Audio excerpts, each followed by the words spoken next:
Percées. This is TCOYD Live, and today we're going to talk about a really sophisticated and scientific topic. We're going to talk about research within type 1 diabetes and prevention. And to be honest with you, it's complicated, and Jeremy's going to try to dummy it down for me, and that might be good enough for you too. But a lot of folks don't know that Jeremy spent 1 year doing research on immunology before he did his endocrinology fellowship, and he also did a year of drama and acting at Berkeley along with his pre-med, which is where he gets all his talents. In any case, I'm going to be listening today and asking a few questions, but Jeremy really has the role of trying to explain to us about the etiology of type 1 and some of the interventions we have. Yeah, so my other job beyond TCOYD is doing research at the university, and it's mostly in type 1, and it covers everything, but we do a lot of this kind of like cure-based research. And we wanted to do this topic today, we got to get our timer going, to talk about research, because honestly, Steve, like you and I were both diagnosed when we were 15. It doesn't matter when you were diagnosed, though. You were always told there'd be like a cure in 10, 15 years. So I feel like we've always been like waiting and waiting and waiting. And then when I first started doing talks at TCOYD, I don't know, 10, 15 years ago, we would always end the conference with like what was coming, what was on the horizon, what was like a cure-based like stuff. And at the end, I kind of didn't like doing it because there wasn't much to talk about. There wasn't like a lot of hope. It was just kind of ended the day on a bummer. But things have really changed now where there actually is some exciting stuff going on in the world of type 1 diabetes. We'll broadly say cure, prevention, whatever you want to call it, that we wanted to talk about. Yeah, when you think about the treatments for type 1, we're treating a condition because the blood sugars are elevated and us type 1s don't have any insulin. But in type 2, a lot of the therapies direct towards defects in type 2, but we don't have any therapies that are directed towards the immune system yet. But there's some on the horizon. Yeah. And we're excited to tell you about it. So we're going to go through it all, but I want to throw up some slides here because we now have this like new technology where we can show little slides, and Steve and I are going to get small. So starting with a little bit of like just background on type 1 diabetes. So I first have this thing up here that you can get type 1 at any age. And that's something that people kind of forget. That you've had patients diagnosed when they're 70, 80, 90s, yeah. So why do I have this pizza here? Well, because it's about lunch and I'm really hungry. This is actually a picture of our Pizza Port pizza, which is like a San Diego local pizza. That's a beta cell. Yeah, it's a giant beta cell. So I have it here that says like half of the people are diagnosed less than 18. This is why I have a pizza. It just felt easy to cut in half. So half the people are diagnosed as kids, and then half the people are diagnosed as adults. And that, a lot of people that are diagnosed later in life, they can be misdiagnosed as type 2 and things like that. So we talk about that as LADA. We talk about that a lot in other conferences. It's one of the most misdiagnoses in diabetes, and there's a lot of caring but ignorant physicians. If someone's over 40, you got type 2. Even if you weigh 100 pounds, they put you on a diet. They say, you're going to need to lose weight. So, awareness is important. LADA, there's lots of stuff on our website on that. And then I just have this that, most type 1s are the only one in their family with type 1. So Steve doesn't have anyone else in his family unless you count me as your brother. If you don't, then it's just Steve's the only one in his family. I'm the only one in my family. And a lot of times people say, well, gosh, I'm the only one in my family. That's like, so rare. It's actually the most common situation. So here I have the black sheep of the family. It says type 1 diabetes. And I like this guy. He's got kind of like, pointy bracelets. He just looks really cool. So we're brothers with a different mother. So it can run in families, but actually it's most common to be kind of the only one in your family with it. And it tends to be mostly Caucasian, but it can happen in any race, ethnicity, any age also, but tends to be primarily in Caucasian. Yeah, mostly Caucasians. But there are families that have clusters of type 1. For sure. And it doesn't follow like, genetic, like Tay-Sachs disease and certain things. Sometimes there's 4 or 5 people with type 1 diabetes, and it's just amazing. The fact that I always like to say is that if you take identical twins and one has type 1, the chance of the other twin getting type 1 diabetes is about 50%. So I like to think of that as clearly there's a genetic component, but there's something else going on in the environment or the world that like kind of triggers type 1, and we don't know what that is. So it's a big area of kind of research that we'll get into. I always like to compare and contrast with type 2. But type 2, if both twins, identical twins have type 2, if if they're one of them has it, yeah, sorry, if one of them have type 2 diabetes, it's a 100% chance Yeah. the other one will. So type 2 is actually more genetic. if Way you more will, genetic. than type 1, which is funny because a lot of times people say, oh, type 1 is the genetic one. It's actually kind of the other way around. So what is type 1 diabetes? Well, here I got a pancreas, kind of in this blue guy here, and then it's blown up in the middle of the slide where you can see what we call the islets of Langerhans, which are these special cells in the middle of the pancreas. They're actually buried in the pancreas. So like less than 1% of the pancreas are these cells. And within the islets, you have a lot of different cell types. You have alpha cells that make glucagon and the beta cells that make insulin. And those are the ones that we care about the most with diabetes. And I had this guy with the boxing gloves that's supposed to be a T cell. And we don't know why, but the immune system is triggered to identify specifically these beta cells as foreign and starts attacking and destroying them. That's why I have these X's through the beta cells. But the alpha cells are left alone, the delta cells are left alone. It's really like a seek and destroy specifically for these beta cells. yeah, we should mention too that the other hormone that comes from the beta cell is called amylin. And a pharmaceutical company named amylin brought it to the market. It's called Symlin. That's a whole different story, but they actually both are pretty important. Yeah. And Symlin or amylin has not had its day yet, but it may come. Yeah, it's actually another hormone that us type 1s don't make. Fantastic. Zero. Thanks, Steve. So it says the natural history's progression is months to years. And we're going to talk a lot about that. That a lot of people think that this just happens overnight, all your beta cells go kaput. It generally is a very slow roll that happens over years. And then when you're only down to 10 to 20% of your cells left, that's when you develop, clinical type 1 diabetes. So this is the same concept shown in a very kind of sciencey way. And this was a slide that Steve gave me.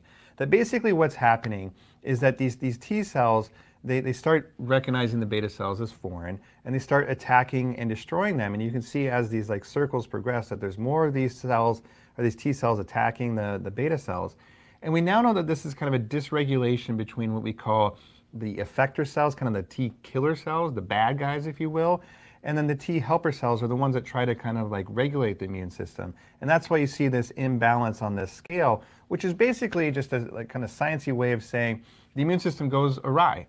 And these cells are supposed to be, completely left alone, but the T cells, I think of them as a virus or bacteria, anything else, and start killing them.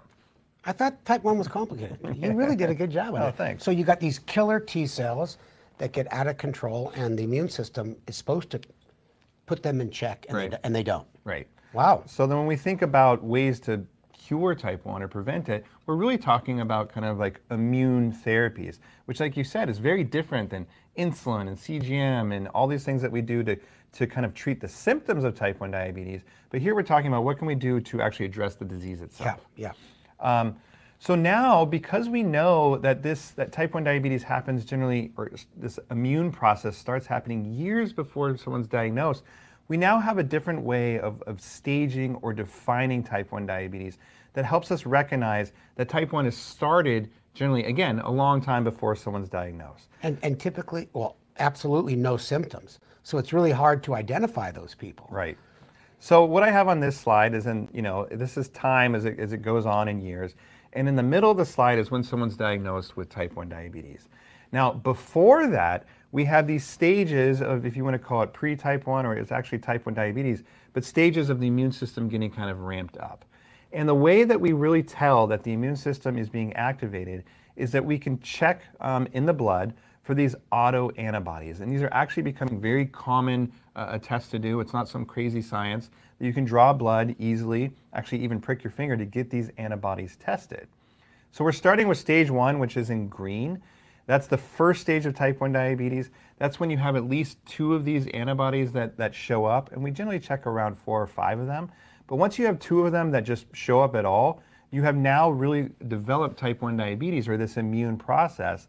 And importantly, you can see at the bottom of that green area, it says the 5-year risk, the chance over a 5-year period of you getting clinical type 1 diabetes is about 50%. Yeah, and the other fact is if you are in stage 1 or stage 2, your lifetime risk of getting type 1, I believe, is close to 100%. It's about 100%. Yeah, so I mean, the process has started. at that stage 1 even. Right, and that's why we're saying now that at that stage, you have type 1 diabetes, you have that autoimmunity, and that's important because it opens the door for us to intervene. Yep. We can identify who's at risk. They're gonna get, clinical type 1. Why not do something to quote unquote prevent type 1 diabetes? So stage 2, as things are kind of progressing, getting worse if you will, you still have at least 2 of these antibodies, but you start to get some abnormalities in your blood sugars. This is usually the first thing that goes awry is that it's after meals, that your blood sugars will start spiking after meals. But otherwise, you're able to maintain your normal glucose control. Your A1C is completely normal. Right. What you might see in the literature, I know you're reading it, is this word dysglycemia. I think it's kind of a cool word. It just means your blood sugars are a little high, but not in the diagnostic diabetes range. Right. So here you can see the 5-year risk is 75%. So it's getting kind of more severe. The immune system is getting more and more activated. And then in stage 3, you have these antibodies still, and then you start getting symptoms of diabetes. You might have, hyperglycemia symptoms, things like that. This is really when you've kind of developed type 1 diabetes more clinical. So we're going to break these things down because we have stage 1, stage 2, stage 3. We're going to talk about prevention in that bucket. Then you have your diagnosis, which is typically DKA in a lot of patients. There's my CGM. My son wanted to get a donut this morning. He had pizza for breakfast. Did you have a donut today? Yeah, he got one. What was I going to do? Not get one?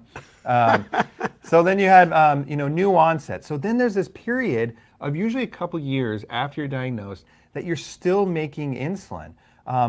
So there's a reason to intervene there that, yeah, a lot of the beta cells have been killed, but now we know you have type 1 and there's still insulin production, there's still beta cells alive, so we can intervene there in what we call new onset patients. And then the last thing it says is long-standing type 1, like us old fogies, that have had type 1 diabetes for a long time. And then it becomes less about preventing it, and how do we get those beta cells back? How do we regrow them? How do we transplant them? So you can see that this is a complex topic. When we talk about curing type 1, this is anything from immunotherapies to prevent it, to stuff to do when someone's newly diagnosed, of ways of giving beta cells back. It's a broad field. Yeah, and there's a lot of companies going into those different fields. Could I ask you a question? What is the difference between stage 3 and new onset? Because they both have C-peptide. Is there clear differentiation? So it's usually called new onset after someone's come to clinical recognition. They've been diagnosed, they've started insulin generally, they're needing insulin. And then that period that you hang on to insulin varies, but it can be anywhere from just a matter of months to 5, sometimes 10 years.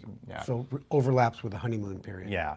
And the later you're diagnosed in life, the longer you tend to hang on to insulin production. So if you're diagnosed when you're 2, those beta cells tend to get kind of aggressively destroyed. If you're diagnosed when you're 82, they kind of tend to. That's interesting. Do we know why? It just tends to be a less aggressive disease later in life. We don't really know why. Okay. So I broke this down. We got prevention to prevent it. We got preservation and new onset, and then we got replacement of beta cells in the long-standing kind of old fogies like me and Steve. That's really good. I'm so far I'm following. I'm really glad you're enjoying this. I'm serious. Yeah. I'm learning so much. So I read it out because we're going to talk about prevention a little bit and what's going on in this area. And this is where Steve's been actually very involved in this update. So we're going to talk about a new therapy called teplizumab, which is on the brink, right, of getting approved as our first agent to prevent or help delay the onset of type 1 diabetes. So, and chime in anytime. Yeah. Well, I'll just say it got breakthrough status at the FDA because they were impressed by it. And really it's for the prevention, the delay and prevention of type 1 diabetes. And we use the word prevention because in the trial that you're going to go through, some of the patients or participants have not come down with type 1 diabetes yet. And like you said, there's a lot of heterogeneity to type 1 diabetes, and some people do better than others, but the data for the mean group is impressive. Yeah. So tell us about the status of it. You said breakthrough, but Yeah. we're not using it yet. Yeah, basically, it's a long story, but the FDA had a hearing, and they had a vote, and the vote was positive by the panel that reviews the data. And there was one issue that needed to be clarified, is that the teplizumab product that they produced for the studies was a little different than the ones in the past. So they have to show that they're producing it very equivalently. And the FDA made them do some extra studies, mostly benchtop studies. And they, in August of 2022, in case you're looking at this at a different time, they are going to make a decision. And I could say I'm optimistic that it will be approved. Got it. And part of the reason is the safety and efficacy that you're going to go through. Yeah. So what is this drug? So this is on this like T cell slide. It's basically showing this drug is called anti-CD3. So that's why there's this thing showing CD3. And you need to activate this CD3 molecule, if you will, to activate the T cells, to have them kind of go attack the beta cells and destroy them. So if you use anti-CD3 or you block it, you can kind of tell the T cells to calm down a little bit and hopefully not destroy the beta cells. How am I doing? Really good. Now, if you want to really impress them, Yeah. and I've impressed somebody by saying anti-CD3 monoclonal antibody. Yeah, well, now, you guys should practice that. The next time someone asks you, just whip it off, and they're going to go, holy crap. So, and then why do I have this picture next to it? Because this actually is an intravenous medication. And the course that people got during this trial was a 14-day course where they come in and get the infusion over 14 days, and then that was it. So yes, it's an IV, but it was a one-time kind of intervention. And I'm going to show you who these people were that got this. It was just 3 to 4 hours a day. Yeah. It's not like you stay in the hospital yeah, for 14 it's not days. like you're getting dialysis. Yeah, and you know what? Someone said to me that doesn't have any type 1 in their family, doesn't have type 1 diabetes himself, and says, God, what a pain. And I'm going, to prevent type 1, even delay it for several years? Are you frickin' kidding me? So, us folks with type 1 or kids with type 1 or family members, we know how important this could be. So what was this clinical trial? So who were these people that are leading to this potential approval? So they took some type 1s that were at that stage 2 that I showed. They have 2 antibodies that were positive and some dysglycemia, your word. I love it. Their blood sugar was going up a little bit after meals or maybe slightly in the morning. And they either got this drug, teplizumab, which is an anti-CD3 monoclonal antibody. Wow. Didn't that sound good? Versus placebo, and then they followed them over a period of years, and the outcome was pretty simple. Who got clinical type 1 diabetes? Who developed what we would classically call type 1? Yeah, I'll add one thing. Because these folks are asymptomatic, the company screened individuals with they're kids of people with type 1 or first-degree relatives, because they have a higher chance of getting it. But I would say in the future, because as you mentioned, most people don't have a family member with it. It might be part of general screening in the future. Exactly. So we'll talk about that a little bit more. But this is a doctor slide, if you will, and it's basically showing over time the rates of people getting type 1 diabetes. And you can see that teplizumab is kind of on the top, showing that over this period of months, which is actually out to like 5-6 years, there's less people coming down with type 1 diabetes. And some of the take-home points here is that in general, this resulted in about a 3-year delay if somebody was going to get type 1 diabetes, a 3-year delay. Another kind of important data point is that at the very end of the study, people that got teplizumab, this was after years of generally several years of follow-up, about half of the people had developed type 1 versus about 75% of the people on placebo. So at the end of this trial, still half the people hadn't developed type 1. So is this completely, prevent type 1 diabetes? No, or potentially in some people, but it certainly on average delays it or it makes it, it comes around later. So I don't know, things to say about that? Yeah. I mean, there's another secondary benefit that I think is huge. They've had a lot of trials for type 1 diabetes, prevent type 1. They've all failed, but one thing they've shown is that for families and people who were participants, they were educated on the onset of type 1, DKA. So when you look at the hospital admissions for diabetic ketoacidosis, crash and burn like many of us experience, in the people that were involved in the study, even though the study didn't work, is way down, like 80% lower. So you prevent a super traumatic entrance in the world of new onset type 1. Yeah, that's really and that important. makes a huge difference. And delaying it 32 months, I mean, that Well, that's can what I was going to say. Yeah, like Oh, okay. I'll let you say something. Thanks. You mentioned this FDA meeting, and I actually testified as one of the people talking about the benefits of this. And 3 years, that's a big deal. I mean, first of all, think of the changes in science in 3 years, like the better technology, CGMs, insulin, all those things that can develop in that time. But importantly, how different a child might be. I think of my 6-year-old getting it when he's 6 versus 9, or my 3-year-old at 3 versus 6. I mean, that's a huge difference in terms of, you know, what the kids are able to understand in 3 years potentially of not checking fingers and insulin and all those kinds of things. So it's a first step. So the next like natural question people have is, okay, let's say this does get approved and I have family members that might be at slightly higher risk. How do they get tested? And the best thing to say is just go to this website, type1tested.com, and there's several ways to do it. You can go to your doctor and have them order it, or you can get like through JDRF, they'll actually send you a kit that you can do at home and actually through like a finger prick and then mail it back in. That's and they'll pretty easy. give you the results. So please check this out. If you're watching and you have type 1, and again, you have family members, brothers, sisters, kids that you want to get tested, this is the way to do it. Yeah, and the Prevention Bio is the company that makes teblizumab, and they have information on their website too. But I wanted to add 2 more things about the importance of delaying type 1. So if you have type 1, as you know, before puberty, and you have poor control, it's hard to control kids with type 1. It can stunt your growth. That's why Dr. Earl Hirsch is so short, actually. He's a good friend, and he wouldn't mind me saying that. And then, the other thing is, there's a thing called the legacy effect. And the legacy effect says that if you have really good control when you're first diagnosed for the first couple years, you do much better later on in life, even if your control goes downhill later. So the initial good control, and if you can delay getting diabetes, be prepared for it, have your CGM like revved up, ready to go. You crank your CGM? It's one of those things. It's one of the older ones. And so it does make a big difference. And I think the FDA recognized that.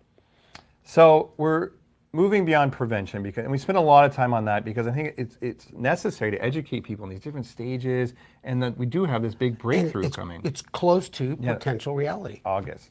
So we're going to go into now kind of what I call preservation and replacement, which is where a lot of research is going on. There's a lot of hope in the future. So let's just get into it. So let's start again with preservation. So these are people that are newly diagnosed, and these are the people that come and find me all the time. Hey, I just got type 1. Is there anything I can do to, cure me or save the beta cells that I have left? This is a very activated population because there's only so much time you have to do some kind of clinical trial before your beta cells are all gone, to be blunt. So what do we have in that area? So there's a lot of going on, and the idea here is, again, to use some kind of like gentle-ish immunotherapy that will, calm down the T cells to keep those beta cells alive as long as possible. And the way that these trials generally work is that to be enrolled, you have to show that you still produce some insulin because there has to be something left to save. And what we measure is something called the C-peptide, which is a measure of how much insulin is coming from your body. So it's a special thing that just your body makes. It's not in the insulin that you inject. So if you have any C-peptide and you measure it in your blood, that means that you're still producing insulin. So you measure somebody's C-peptide at the beginning of these studies, and we'll usually have them drink like a drink and have them measure their C-peptide multiple times. And then an old-fashioned kind of drink? Yeah, like or whiskey sour, whatever they like. Well, it's sweet enough. I was just going to add that C-peptide is actually part of the insulin molecule that's produced by the beta cell, but as it gets processed and that part is cut off the insulin. So it's a direct indication of endogenous insulin production. You don't get C-peptide in a bottle when you get your Humalog or Novolog or whatever. They actually studied it as a therapeutic, but it didn't really work. But anyway, so then you measure your C-peptide at the beginning of the study, and you're randomized to either go on a treatment or not. And then you're usually followed for a period of months or years, and you kind of see what your C-peptide does. And hopefully it stays, what it was, or ideally would improve. And you compare that to placebo to see, does this drug delay kind of the ongoing onslaught of type 1 diabetes? So those trials, by just conceptually, actually aren't that difficult to understand. It's like, here's how much insulin you make now, let's see how much you make in 2 years, kind of thing. So this is another example. This is a compound called latorexin. It's made by a company called Dompe. And their approach here is basically another way of blunting the immune system a little bit. I just highlighted here that an advantage of this particular approach is it's an oral agent, meaning it's a pill, because a lot of these other agents are IVs or injections. And the trade-off here always is, we obviously need our immune system, right? Yep. It does a lot of good things for us. Yep. So we need to blunt the immune system, but not so much that we get more prone to infections or even cancers. So trying to find things that are as specific as possible to type 1 diabetes has been part of the difficulty in finding kind of quote unquote a cure. And I believe the protocol for this study, correct me if I'm wrong, you have to have been diagnosed within less than 100 days. Yeah. So they want preservation so they could save something. And each trial is a little different, but it's not uncommon for it to be like right when you're diagnosed. And that's tough to find patients because even though I mentioned they come and knocking on my door, it's like, hey, you just were diagnosed with type 1 diabetes, here's your insulin, and there's so much to learn. And then, by the way, learn all this stuff about the immune system and decide if you want to be in a clinical trial. It's just a lot. So some of these trials are that soon, and some of them are, as long as you make C-peptide, which could be, a couple of years after diagnosis. So it's just trial to trial specific. So again, you probably have a question of, well, what do I do if I am interested? And especially if you're not close to an academic center. If you are close to an academic center, probably the best thing to do is just ask your endocrinologist there. But if not, I literally just went on Google and said, how do I, enroll in type 1 diabetes trials? And the first thing that you'll find is find a clinical trial through JD or F. And if you go through this, you just click on start and you start just entering your information. How old you are, when you were diagnosed, it's like it asks you some things maybe about your insulin, whatever. And then it literally will generate this list of trials in your area. So I did this for myself and was happy to find some of my own clinical trials so it works. And then it has email contacts there that you can email if you're interested. That's awesome. It's a way to connect people because there's a lot of people that want to get involved in trials and a lot of trials going on, but there's a lot of difficulty in kind of connecting those two. Yeah, if you have a problem, text me later and I'll give you Jeremy's cell. Okay, and then I'll just tell you to call Steve. All right, so finally we're going into replacement. So, we did really quick on preservation just to say, trust us, there's a lot going on in this area, active research. Finally, replacement. Okay, you got Steve and I, we have no beta cells. Even if you gave us a medication that dampened the immune system, who cares because all the beta cells are dead. So we need a way to get beta cells back to replace them. Beta cells that are not attacked by the immune system because we still have that same immune system. You give us a brand new pancreas, like from someone healthy, without anything else, our immune system would destroy it. Yeah, that autoimmunity is still there. It's still there. I got this complicated, sophisticated chart here. It says ways to give back beta cells. And there's kind of 3 big buckets. First, you can do a whole pancreas transplant. And then you can do an islet cell infusion and an islet cell implant. So I'm going to talk about each of those.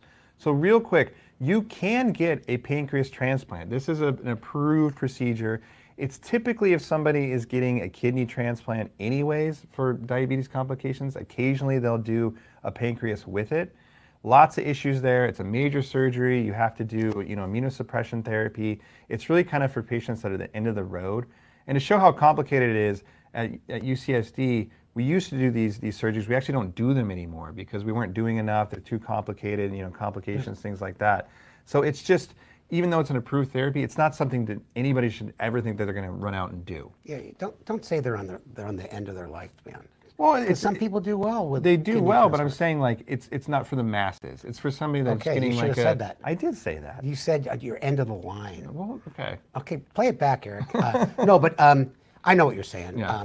Well, the thing is, I'm against pancreas transplants because they're not only are they use up a huge part of our healthcare dollar, they don't work, and most people fail. But you go to a surgeon. Their kids need braces and they have to pay for their college and they'll do one on you. I don't want to be that negative about it, but there are other approaches and you're going to talk about that. Yeah.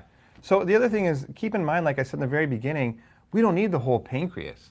99% of it we don't need. We just need that little less than 1%, that's the beta cells. So how can we just take those cells and give them back to patients? And there's 2 main ways to do that. First is an islet cell infusion, and then the other is what I would call an islet cell kind of implant. I'm going to walk through briefly what these are. So an islet cell infusion is just that, where you take a pancreas, the source of the cells could be the pancreas or they could be stem cells, and you get the beta cells, that's a complicated way of doing that, and then you actually infuse them through a vein, and they actually take up residence, if you will, in the liver. Because the beta cells don't really care where they are, to be honest. They just need to have access to the blood, know where the glucose is, and secrete insulin. So this is a procedure that is done experimentally. This isn't something that's approved yet. It's better in the sense that it's not a surgery. It's like this infusion, but they still do fail, and you have to take immunosuppressive therapy. So again, it's not like a first-line therapy yet. Yeah, and you need to have a healthy liver. You know, Jeremy's is destroyed from alcohol. You're just... No, I'm kidding. I'm totally kidding. I want to be the color guy next time. I would say that, there's been very good data injecting these islet cells right into, as you mentioned, the hepatic vein. They grab on. And so I think that's a promising type of therapy. And I should highlight that, again, previously we've been limited to pancreases, which come from cadavers, and there's only so many people donating organs out there.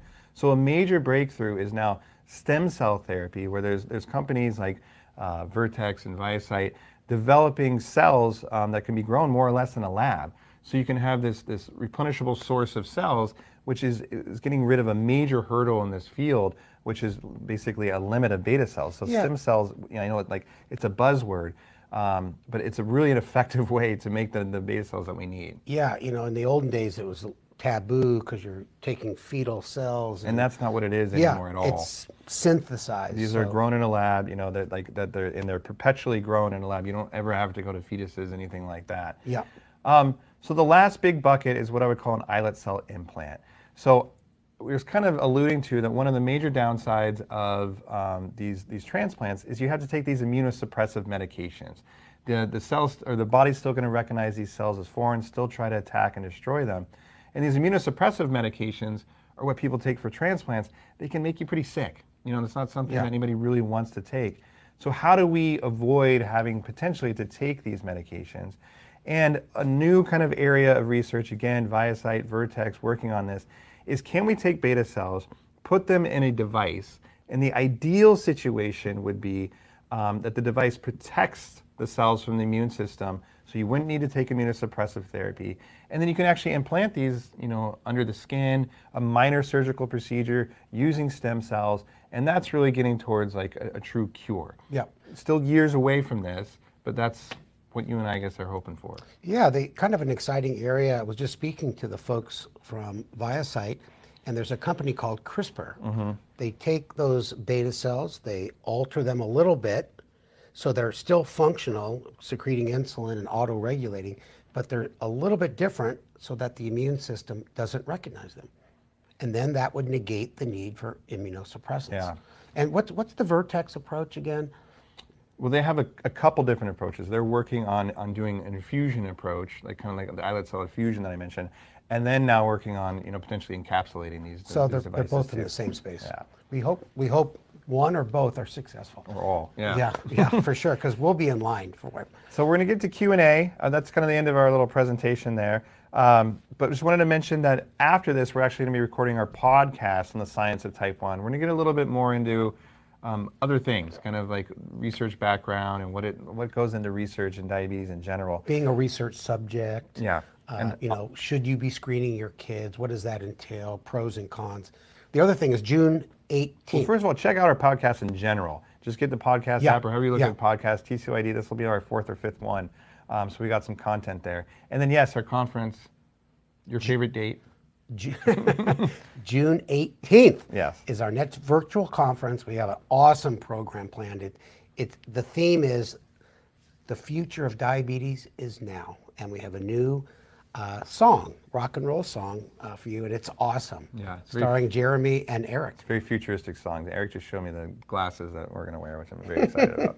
Okay, so we got some questions. Okay. Which I have not pre-screened. First of all, can you repeat the info for family testing? So I think that really it's just to go to that type 1 tested. Well, who should be tested? So the people that can be tested is really anybody, but it's mostly first-degree relatives is the kind of the highest risk. So anybody, if you have a type 1 diabetes relative, then they can get tested. And go to that website, and there's different ways, like I mentioned, that you can get tested. JDRF can send you a home kit. If you're really interested in research, there's a group called TrialNet, and that's all spelled out on the website of the different avenues you can go. Yeah. But it's actually getting much, much easier. TrialNet is another great site. All right. So my current endocrinologist changed my diagnosis from type 2 to type 1, even though my C-peptide was 0.5 and I was negative and normal for antibodies, and GAD 65. Any thoughts? So I think this is in general a question about what type of diabetes do I have, which can get complicated when you get diagnosed later in life. When you're diagnosed 30, 40, 50, whatever, is this type 1, is this type 2? And there's no one test that we do to establish this. It has to do with your family history, your ethnicity, your weight, your antibodies. Your triglyceride levels. Yeah. But we do measure the GAD, and GAD is a antibody that is one of the few antibodies that stays in your blood a long time after the diagnosis. And so we do use that. And how many times have we had in clinic trying to have a big conversation, probably an hour long, is this person a type 1 or type 2? Right. So if you were here, we would do a detailed history and physical. We would look at your weight, your family history, your concomitant conditions, your laboratory work, your cholesterol levels, especially triglycerides, and we would take a guess. And you still can have type 1 diabetes even if your antibodies are negative. We say about 20% of type 1s we think are antibody negative. So it's not a slam dunk. Yep. If they come back positive, it really makes you think type 1. But if they come back negative, it still could be. It's just a little more nebulous. Yeah, and there's a whole area called double diabetes. So type 2 is super common in the community. It runs strongly from generation to generation, and it doesn't negate you from getting the autoimmune type 1. So we have patients that have both type 1 and type 2 diabetes. We call it double diabetes. So that could be in process as well. So this person's saying, how do I get in for this Ladder-X and this Dompe trial? I'm a type 1 LADA and I have cells still working. It's been a little over a year since diagnosis. So again, I would use that JDRF kind of website, or you can go to Dompe's website specifically and see what sites are running the trials. I don't know where you're located. But again, it's kind of a more global question about how do I get involved in clinical trials. And hopefully they're enrolling for this particular study if you're interested in it in your area. But if not, maybe there's something else that you would be interested in. Yeah, they're all different, and there are other companies out there as well. So this says more than one infusion required for beta cells in the study. So this is probably when you're talking about infusion of the beta cells. So it depends. For islet infusions, they start with one and kind of see how you do. And a lot of times people do require a second infusion if their blood sugars start creeping up or whatever. In these initial stem cell studies, they're just starting with one infusion. Yeah, they'll measure your C-peptide. Yeah. And they'll see if and that's why C-peptide is such a good marker of insulin being produced by a beta cell, not injected, because you might be taking insulin as well. So I think that's it. I think wrapping up, just saying this has been fun. A little bit of a different topic for us, but I'm glad we took it on because there's a lot happening here. Yeah, I thank you for educating me. Yeah, you're welcome. I am really more knowledgeable now, and it's a complicated field. Most endocrinologists, like you talk about this, it's like a deer in the headlight look. And you got to understand immunology a little bit, but I do appreciate you making it understandable for all of us. Cool. Well, I hope you guys enjoyed it, and we're going to go do our podcast now. Okay.